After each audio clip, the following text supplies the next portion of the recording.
사랑하는 성도 여러분, 지난 한 주간도 말씀의 울타리 안에서 살려마셨는가요? 3월 첫째 주일이 됐습니다. 3월은 고난, 예수님이 십자가에서 고난을 받으시는 고난 주일입니다. 또 4월 첫째 주일은 부활 주일이고요.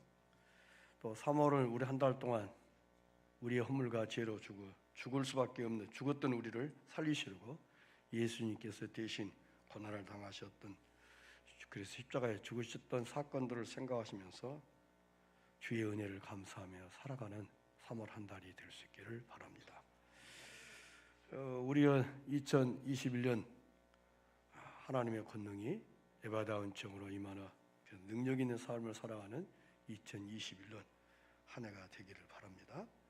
이와 같은 능력 있는 삶을 살기에 세부적인 세 가지가 있는데, 첫째로 주여 눈을 열어 보게 하옵소서, 주여 귀를 열어 듣게 하옵소서, 주여 입을 열어 말하게 하옵소서. 아멘. 말씀이 최고의 능력입니다. 창세기 1장부터 모든 만물이 말씀으로 지어진 것을 보더라도 말씀이 능력임을 증명하고 있습니다. 그러므로 말씀을 바라보니 눈이 있어야 되겠고, 말씀을 듣는 귀가 열려야 되겠고요, 또 말씀을 통해서 말하는 입이 열려야 우리가 이 땅에 살면서 능력 있는 삶을 살아갈 수가 있는 것입니다. 아마 1월 첫째 주일부터 계속적으로 말씀을 바라볼 수 있는 눈, 영안에 대해서 지금 계속 말씀을 하고 있습니다. 오늘 본문 민수기 22장 21절부터 33절 말씀을 통해서 본문에 근거한 제목은 나귀의 눈과 발람의 눈입니다. 나귀의 눈과 발람의 눈. 또 다른 말로 하면 짐승의 눈과 사람의 눈. 또 짐승인 나귀의 눈과 사람인 발람의 눈인 것입니다.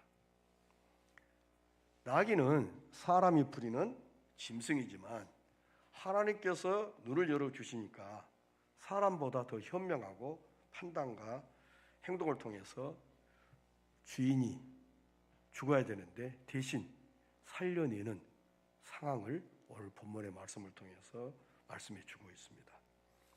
술사 발람이 발락의 문제를 해결하기 위해서 돈을 받아 고용이 되었습니다.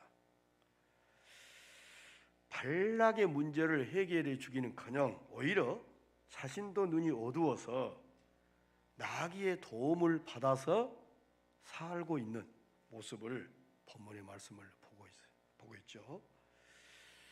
지금 발람이 가는 길 앞에 여호와의 사자가 서 있는데도 나귀의 눈에는 여호와의 사자가 칼을 빼들고 선 것을 보는데 발람은 그걸 못 보고 있는 것입니다.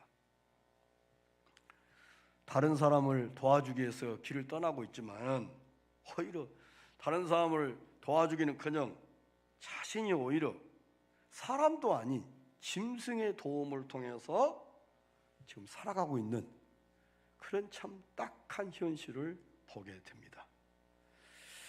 참으로 무지한 발람의 모습을 보면서 깨닫는 것이 우리 가운데 있습니다.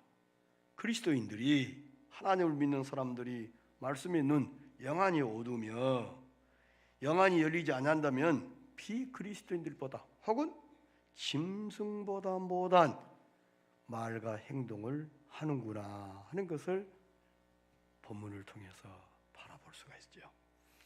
하나님께서 나귀의 눈을 열어주신 것처럼 우리 모두에게 말씀의 눈을 확 열어주시기를 바랍니다. 그래서 그리스도인답게 능력 있는 삶을 살 수 있다는 것입니다. 왜냐하면 영안이 열리지 않으면 답답하고 괴롭고, 그래서 예수 믿는 사람들을 위해서도 아이고 살건내가 아니라 아이고 죽건내가 나도 모르게 저절로 나오는 거예요. 오늘 본문 배경은 이런 것입니다. 이스라엘 자손이 말씀의 인도를 받아서 출애굽을 했습니다. 요단강을 건너면 가나안 땅입니다. 그러니까 요단강 건너기 전에 마지막 이스라엘 백성들이 진을 치는 것이 모압 평지, 즉 시딤, 아벨 시딤이라고 성경은 말합니다. 거기에 진을 쳤습니다. 이제 요단강만 건너면 되는 거예요. 지금은 요단강이 폭이 좁아요. 그러나 이때 당시 요단강은 벌써 수킬로가 됐답니다. 수킬로가. 그러면 흔적밖에 없어요. 왜냐하면 요단강 흔적이 수킬로. 가운데 좀 우리 개동 우리 앞에 있는 그 네 것보다 더 부득해요.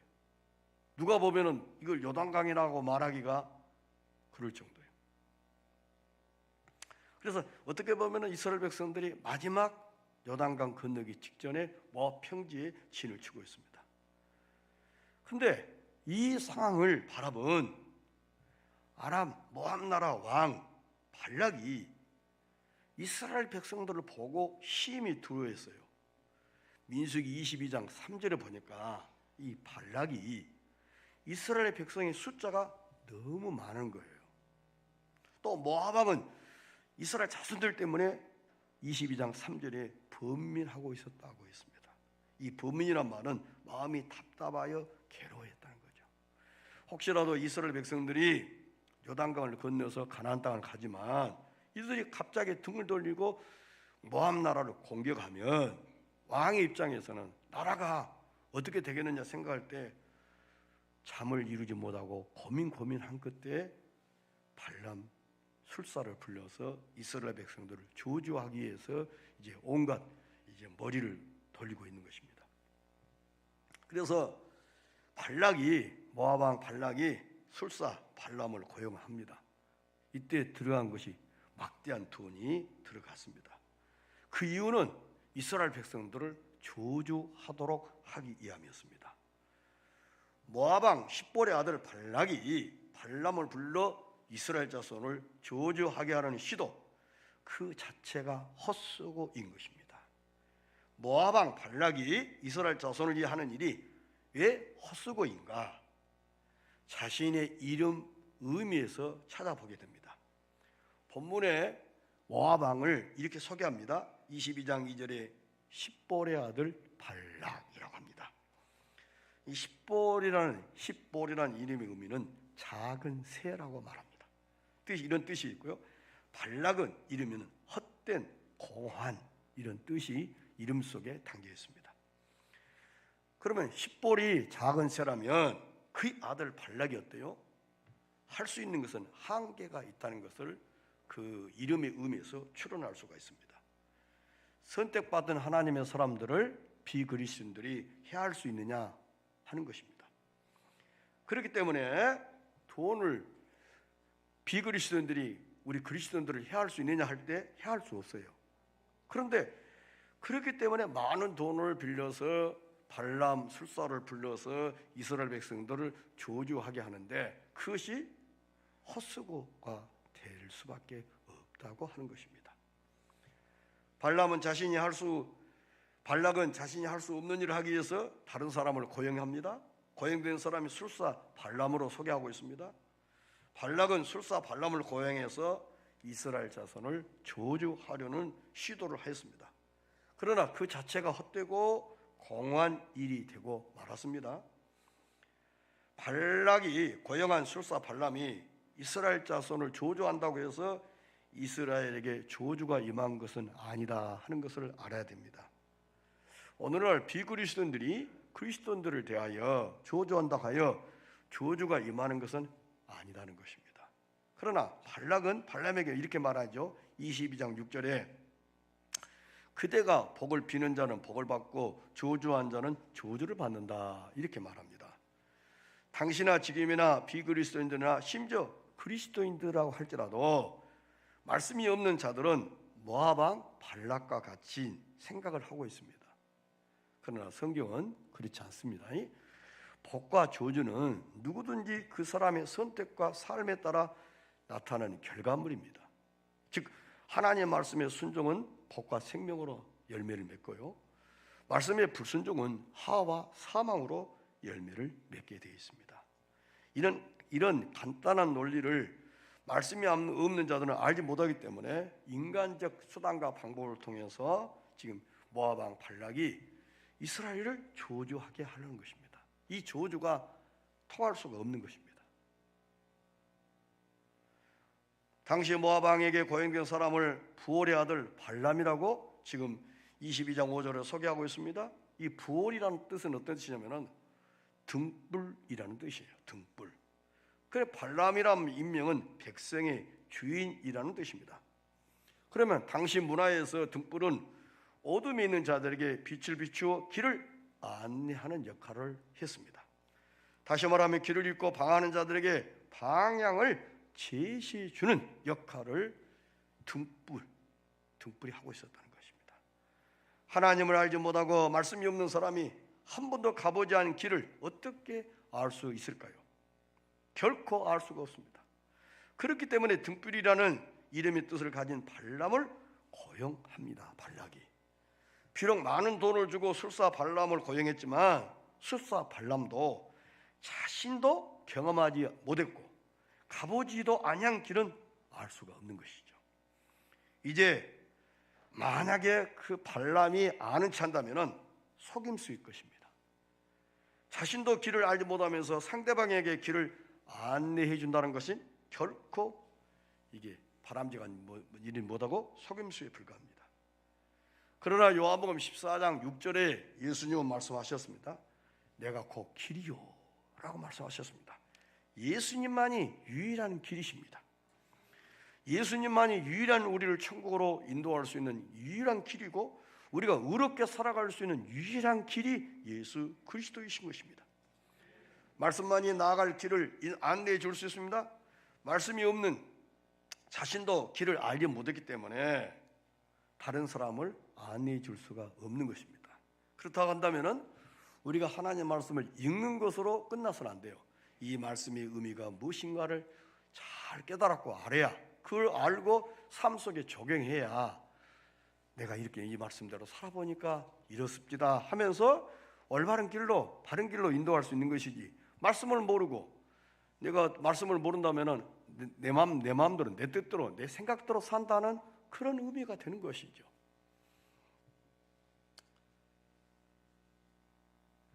술사 발람은 길을 알고 싶어하는 무지한 사람들에게 길을 안내해 준다는 명분으로 돈을 받았습니다. 길을 안내해 주기는커녕 오히려 더 불행하게 상대방을 만들 뿐입니다. 발람 자신도 길을 알지 못했기 때문인 것입니다. 말씀의 눈, 즉 영안이 어두우면 쉽게 우리가 속을 수가 있는 것입니다. 그러니까 우리가 이단에 넘어가서 쉽게 넘어가요. 말씀이 없기 때문에 빗나가기 때문에. 발람은 길을 알고 싶어도 볼 수 있는 눈이 없었습니다.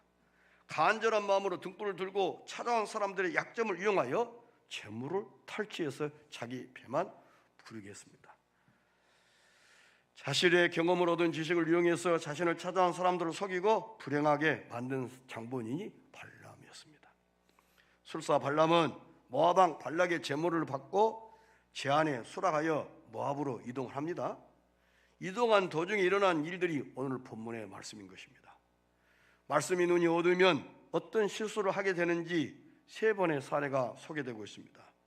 3번의 사례를 통해서 우리가 첫 번째, 두 번째, 세 번째가요. 첫 번째보다는 두 번째가 더 크고요. 세 번째가 더 커요. 다시 말하면은 강함이 하나님의 어떤 진노가 더 갈수록 더 강하다는 것입니다. 첫 번째 사례입니다. 영안이 어두우면 장애물을 만나도 알지 못한다는 것입니다. 누구든지 하나님의 백성을 해하는 일은 하나님이 기뻐하지 않습니다. 술사 발람이 이스라엘 자손을 저주하게 하여 움직이는 것을 보고 하나님이 민수기 22장 1절에 하나님이 진노하셨다고 했습니다. 발람이 이스라엘 자손을 저주하러 가는 길을 막기 위해서 여호와의 사자가 어때요? 길에 섰습니다. 이 상황을 발람이 타고 가던 나귀는 눈을 떠서 보았어요. 나귀는 여호와의 사자가 칼을 빼어 손에 들고 길에 선 것을 보고 주인을 살리기 위해서 길에서 벗어나 밭으로 나갔던 것입니다. 그의 본문 22장 23절 말씀입니다. 같이 볼까요? 나귀가 여호와의 사자가 칼을 빼어 손에 들고 길에 선 것을 보고 길에서 벗어나 어디로 들어간지라? 밭으로 들어간지라. 발람이 나귀를 길로 돌이키려고 채찍질했습니다. 눈이 어두워 보지 못하는 발람은 나귀가 예 길에서 벗어나 밭으로 들어가는 것을 알지 못할 뿐입니다. 나귀가 갑자기 이상한 행동을 하는 것을 보고 길로 나가기 위해서 나귀에게 채찍질을 했습니다. 눈이 어두워 보지 못하는 주인을 살리려고 하다가 주인으로부터 칭찬은 듣기는커녕 오히려 채찍을 맞아 이 나귀는 억울하기 짝이 없습니다.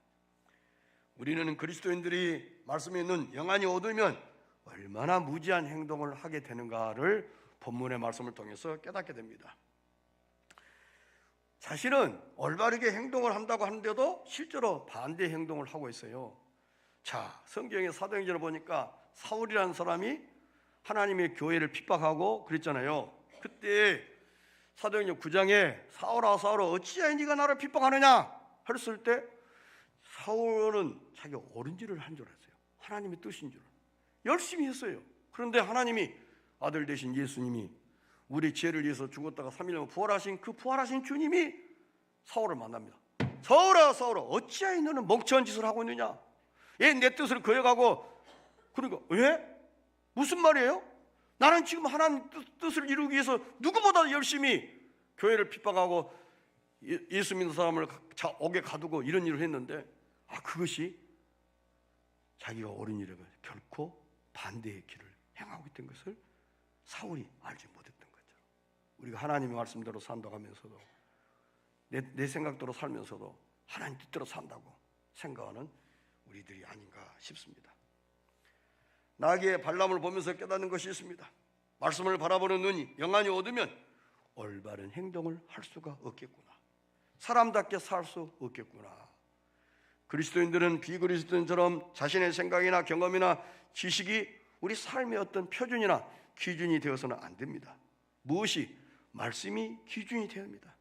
또 말씀이 인도하는 대로 우리는 따라가는 자들이 그리스도인이고 하나님을 믿는 사람들이라고 말할 수 있습니다. 그러니까 영적으로 어두우니까 우리가 가는 길 앞에 지금 다 여호와의 사자가 길을 막고 있어요. 답답하잖아요. 그런데도 그걸 모르고 고집 부리며 그걸 알지도 못하고 고생스러운 삶의 길로 꾸벅꾸벅 지금 한 걸음씩 한 걸음씩 나가고 있는 거예요. 고생길로. 두 번째 사례입니다. 영안이 어두우면 힘들고 좁은 길을 만나도 알지 못한다는 사실입니다. 그리스도인들이 말씀의 눈이 어두우며 영안이 어두우며 자신은 넓은 길로 간다고 하지만 실제로는 힘들고 좁은 길을 지금 가고 있는 것입니다. 예수 믿어도 교회 다녀도 신앙생활을 해도 안 된다고 고백하는 자들이 이런 경우에 해당될 것입니다. 예수님을 믿어도 교회를 다녀도 신앙생활을 열심히 해도 하나님의 뜻대로 행동하는 것이 아니라 자신의 생각대로 행동하기 때문에 삶 속에 무엇이 수반되지 않느냐? 능력이 수반되지 않아요. 그래서 힘들고 괴로워요. 그러나 하나님의 뜻대로 산다면 반드시 하나님이 우리 함께함으로 무엇이? 능력이 동반될 것입니다. 하나님께서 나귀의 눈을 열어주심으로 나귀는 앞에 나타난 장애물을 지금 보고 있잖아요. 그러나 여호와의 사자가 포도원 사이 좁은 길에 섰고 좌우에는 담이 있다고 22장 24절에 말합니다. 그러니까 자 보세요. 발람이 가는 길 앞에 여호와의 사자가 칼을 빼고 서 있으니까 피하기 위해서 밭으로 들어갔습니다. 그런데 이제는 포도원 사이에 좁은 길이 때문에 좁은 길이 있어요. 좁은 길이니까 어때요? 그 칼을 빼고 있는 사자를 피하기 위해서 좁은 길을 사자와 정면으로 부닥치지 않게 해서 할 수 없이 양쪽에 벽이 있는데 담이 있는데 좁아요. 그러니까 나귀가 가기도 좀 좁은 길 같다. 거기에 이제 발람 이 술사가 탔잖아요. 그러니까 발이 담에 짓눌러졌어요. 그래서 상처가 났단 말입니다. 나귀는 여호와의 사자를 보고 주인을 살리려고 그 담에 그 발이 짓눌렀습니다. 이때에 눈이 어두워서 여호와의 사자를 바라보지 못한 이 발람은 하가 머리 끝까지 올랐어요. 그래가지고 나귀를 채찍질합니다. 이 나귀는 주인을 칼을 빼고 있는 여호와의 사자를 보고 그 주인을 살리려고 한 것이었습니다. 나귀와 주인의 행동을 보면서 깨닫는 것이 있습니다. 눈이 열려 앞을 보는 나귀와 눈이 감겨 있어 앞을 보지 못하는 발람의 행동을 보면서 사람이 영안이 얻으면 짐승보다 못한 행동을 할 수 있겠구나 하는 사실을 깨닫게 됩니다. 그러니까 우리가 사람답게 살지 못한다는 것은 하나님 말씀이 영안이 열려 있지 아니하면은 짐승과 같은 삶을 살아가는 참 어처구니 없는, 사람은 사람인데 이렇게 살아가는 모습도 발견할 수 있습니다. 세 번째 사례입니다. 영안이 어두우면 더 이상 움직일 수 없는 막다른 골목에 주저앉아 버려버렸습니다. 나귀가 앞을 보니까 이번에는 여호와의 사자가 더 이상 좌우로 피할 곳이 없는 좁은 길에 딱 서 있었습니다. 22장 26절에 여호와의 사자가 더 나아가서 좌우로, 방금 두 번째는 피하기도 했잖아요. 그런데 피할 데가 없는 좁은 곳에 딱 섰어요. 그러므로 나귀가 눈이 열려서 여호와의 사자를 보고 발람 밑에 엎드려 버렸습니다. 발람은 나귀의 행동이 전혀 이해할 수가 없었습니다. 왜냐? 여호와의 사자를 보지 못하고 있는 이 발람이었기 때문입니다. 발람은 나귀의 이상한 행동에 화가 나서 자기 지팡이로 나귀를 때리기 시작했습니다. 이때 억울하게 매맞는 나귀에게 여호와께서 입을 열었습니다. 그래서 이 나귀가 말을 하게 됩니다. 내가 당신에게 무엇을 하였기에 나를 이같이 3번이나 때리십니까? 짐승 나귀가 입을 열어 발람에게, 사람에게 말을 한 것입니다. 나귀의 처지에서 보면 억울한 사건이기도 합니다. 나귀는 주인을 살리려고 하면 때리고, 나귀는 주인을 살리려고 하면 때리고, 나귀는 주인을 살리려고 하면 때렸습니다. 짐승에게 보호받는 주인이 뭘 잘했다고 자신을 살려준 나귀를 때릴 것입니까? 짐승에 의해 보호받은 사람이 누구를 보호해 줄 수 있습니까? 지금 누구 문제를, 발락의 문제를 해결할 수 있습니까? 자기 문제도 해결하지 못하고 있는 이 발람의 부끄러운 모습을 보십시오. 하나님께서 나귀의 눈을 열며 나귀도 볼 수가 있어요. 하나님께서 나귀의 입을 열면 나귀도 말할 수가 있어요. 하나님께서 우리 눈을 열어주면 우리도 하나님의 세계를 볼 수 있단 말입니다. 찬란한 영광스러운 세계를. 하나님께서 우리 입을 열면 우리도 말할 수 있습니다. 하나님의 은혜입니다. 주님이 일하실 것입니다. 주님이 나를 사랑합니다. 나도 주님을 사랑합니다. 이렇게 믿음으로 고백할 수가 있을 것입니다. 말씀의 눈을 열어달라고 기도하십시다. 말씀의 입을 열어달라고 기도하십시다. 나귀가 입을 열어 말하게 하시는 하나님의 능력을 믿는다면 예수님께서 이런 말씀을 하셨습니다. 누가복음 19장 40절에 대답하여 이르시되 내가 너에게 말하노니 만일 이 사람들이 침묵하며 돌들이 소리 지르리다. 그렇게 말했어요. 나귀의 입을 열어 말하게 하신 여호와께서 돌들로 하여금 소리 지르게 못하겠습니까? 하실 수 있잖아요. 충분히 우리는 이해되고도 말 것입니다. 나귀와 발람의 대화 중에 여호와께서 발람의 눈을 밝히시매 발람도 드디어 보게 되었어요. 발람은 자신의 나귀 새끼가, 나귀가 3번이나 이상한 행동한 것을 알았으면 얼마나 좋았을까요? 만약에 발람이 눈이 조금이라도 열렸다면 지금까지 나귀가, 자기가 평생 타고 다녔던 이 나귀가 이런 행동을 못했는데 왜 이런 행동을 할까 하고 한 번쯤은 생각을 해봐야 되는데 전혀 거기에 믿지 못해요. 두 번째 그랬으면 내가 모르는 거 있을까? 내가 뭐 잘못한 거 있나? 이걸 안 해요. 3번째까지 강력히 하나님이 역사해도 발람은 깨닫지 못했던 거예요. 이만큼 영적으로 감각이 묻으면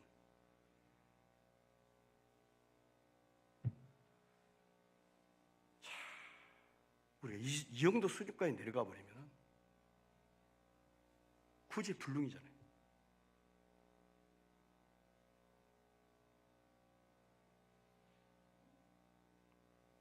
그러면 왜 발람이 이 정도 수준까지 내려갔느냐 할 때 영안이 닫혀있기 때문에, 영안이 닫혀있기 때문에. 나귀는 영적 세계를, 하나님의 사자를 보고 있는데 사람인 발람은 그걸 못 보고 있는 거예요. 사랑하는 성도 여러분, 자, 벌써 저를 보세요. 예수 안 믿는 사람이 교회를 향해서 야, 교회가 그러면 쓰냐? 이것은 세상 사람들 우리 수준에도, 너희들 수준은, 교회 안에서 일어난 일들이 너희 수준은 우리보다 더 나아야 되지 않느냐? 그런데 너희들은 우리보다 못해. 안 믿는 사람들이. 우리가 예수를 잘못 믿고 있는 거예요. 예수 안 믿는 사람이 아무리 자기 잘한다고 했는데 예수 믿는 사람 바라보니까 이야, 난 너희들 따라갈 수도 없다. 역시 너희들은 달라. 차원이 달라. 아멘. 동일한 삶을 살면 안 돼요.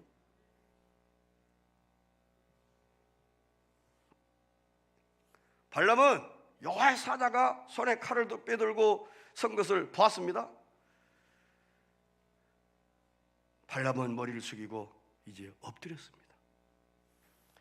여호와의 사자가 발람에게 말한 말씀이에요. 32절, 33절 한번 보겠어요.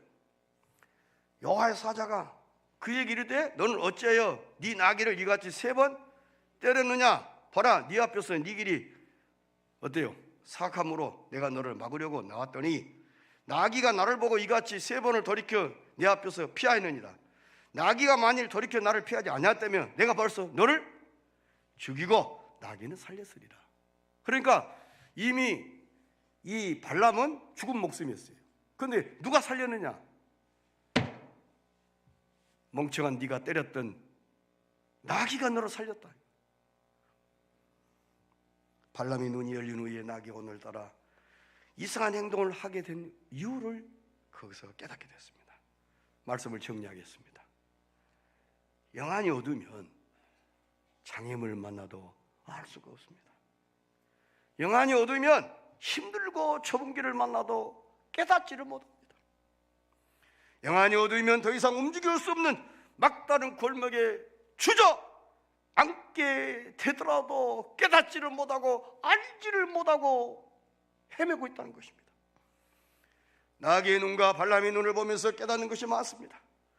그리스도인들은 왜 말씀의 눈이 열려야 하는가를 다시 한번 깨닫게 되는 것입니다. 그리스도인들이 말씀의 눈, 영안이 열리지 않으면 비그리스도인들과 같이 같은 말과 같은 행동을 할 수밖에 없고 심지어 짐승보다 못한 행동을 할 수밖에 없는 생각이 들기 때문에 우리 모두 다 말씀을 통해서 영안이 활짝 열려져야 되겠습니다. 우리가 말씀을 제대로 알지 못하면 영안이 닫혀져 있게 되면 발람이 나귀에게 수치를 당했던 것처럼 우리가 비그리스도인들에게 수치를 당할 수밖에 없습니다. 예수 믿는 사람이 왜 저럴까 손가락질을 당할 수밖에 없습니다. 비그리스도인들이 우리를 향해서 조롱거리가 되고 비승거리가 될 수밖에 없다는 것을 기억하시고 너희는 세상의 속이며 빛이라겠고 그릇도 향기라고 했습니다. 아멘. 우리가 그리스도인다운 그 앞장서서 이렇게 사는 것입니다. 이렇게 말하는 것입니다. 그걸 우리는 보여줘야 할 사람이 예수 믿는 사람이에요. 영안이 닫혀 있으면 무슨 일이 일어날는지 깨닫지도 못합니다. 나를 속이고 거짓말을 미혹해도 깨달을 수가 없게 됩니다. 그래서 따라가게 됩니다. 그럼 우리는 영안이 열려 그리스도께 바로 살기 위해서 말씀을 더 가까이 하고 말씀의 뜻이 무엇인가를 몸부림치며 그 말씀의 의대로 살기에 몸부림치는 우리가 되어야 하겠습니다. 그러면 예수 믿는 사람이라고 자동적으로 영안이 열리냐? 절대 그것이 아닙니다. 말씀을 아는 수준만큼 영안이 열리게 되어 있어요. 그렇기 때문에 말씀을 바로 알기 위하여 몸부림쳐야 된단 말이에요. 말씀의 눈, 영안을 밝기 위해서 우리는 말씀을 더 가까이 해야 되고요. 능력 있는 삶을 살기 위해서도 말씀을 가까이 해야 됩니다. 왜냐하면 비그리스도들보다 못한 삶을 살지 않도록 하기 위해서라도 말씀을 가까이 해야 됩니다. 짐승보다 못한 삶을 살지 않기 위해서 더 몸부림쳐야 된다 이 말입니다. 사랑하는 성도 여러분, 이번 한 주간도 말씀의 울타리 안에서 눈이 밝아 예수 그리스도 이름으로 승리하셔서 다음 주에 더 건강한 밝은 모습으로 웃는 모습으로 서로 얼굴과 얼굴을 대하는 이번 한 주간이 되시기를 예수님의 이름으로 축복합니다. 아멘. 찬송하겠습니다.